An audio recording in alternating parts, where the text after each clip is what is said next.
Hello everybody, Dante here, welcome back to another video here at Goodwill Karting Olen. I think that's how you pronounce it.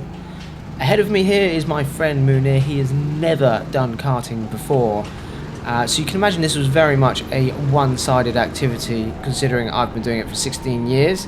But there you go, he wanted to give it a go, he was keen, and bless him, he didn't come last, so well done to him. Anyway, we're at this indoor plus outdoor track and have a look at this bank section here. Goodness me, massively banked. What a feature to have on a track. Obviously ignore the fact I nearly drove straight into the car park there. But this is my first time at this track, so you can't judge me too hard, please. However, I do have a lot of experience of different tracks, so I'd like to think I'm able to get used to it somewhat quickly. But my thoughts of this, I really liked it. You know, the lap times were about 52 seconds when I was here. It was a little bit slippery. It was the first few sessions of the day. So many different surfaces going on here, both outdoor, indoor. Even within the indoor areas it felt a little bit different, you know, some corners feeling a bit more grippy than others. But as always, I always like the test of seeing how quickly I can learn a track, how quickly I can get used to it, seeing what I can do. I really do enjoy that. You know, anyone can get used to a track if you do it a million times, but how quickly can you get used to it on the first try? I think that's a great challenge. I did find certain sections of this track quite difficult, especially that previous corner there. When you have like double apex corners like that, you usually feel like you missed the first one and then get close to the second one, but there you actually want to keep it quite tight the whole way. But yeah, I really enjoyed the session. Obviously it was only like 10 odd minutes, so there's only so much learning you could do. Naturally with it being indoor, it can get very tight, can get very narrow. I think there's very few tracks in the world that are able to design indoor tracks to stop things like this, you know, a build up of karts. But you can see this track does do a very good job of trying to keep the flow going with the blue lights and stuff like that, so they're always looking out to see who's catching who and just putting the blue lights on just so drivers get out of the way. That's quite cool to me, you know. It's not something that you're used to in the UK. Usually in an open session you would catch up to someone and you'd be stuck behind them for ages because they just keep overdoing every corner and blocking you off and stuff like that. It can be quite unpleasant really, but here you can see even with that driver there pointing through, because everyone just kind of wants to focus on themselves, which I've got to be honest, I do like that. You can see here in the Sodi karts as well, they're always very comfy. They're actually looking quite new.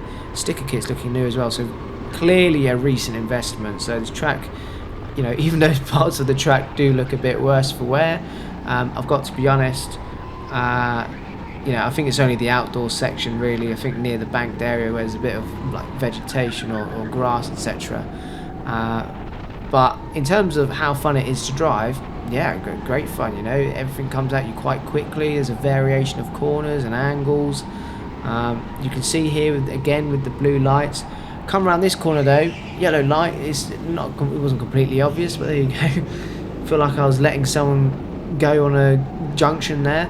Yeah, a little bit of a build-up of karts. A few spinners behind us as well in the corner, still stuck. And usually when you see something like that in a UK track, you expect the whole track to go yellow, everyone has to slow down, everyone has to pay the price for it.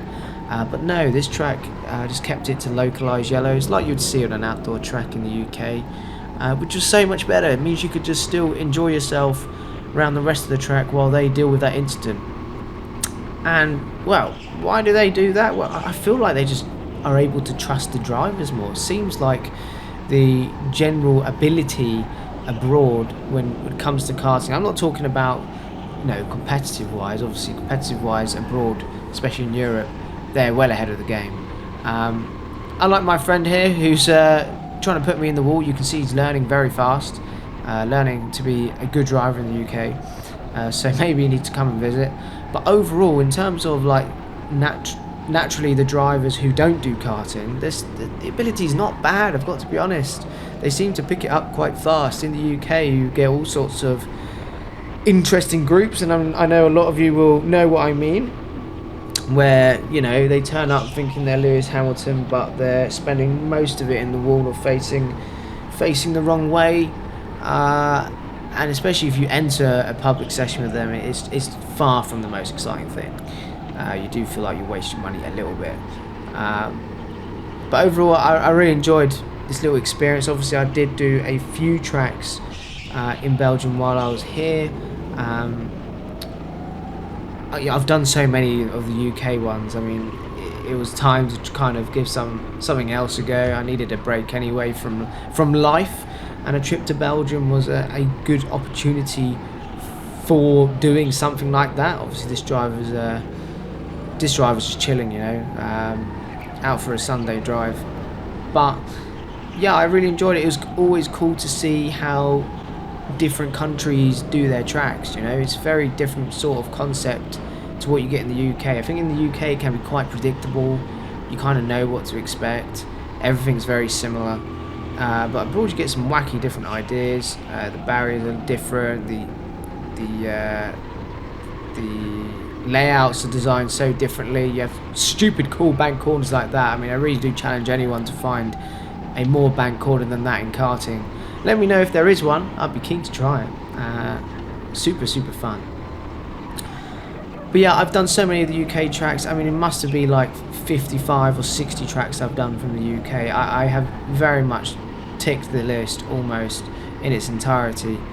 You can see, I'm sure you just saw that clip then of the you know, the way it tightens up in certain sections. You can't even go too wide.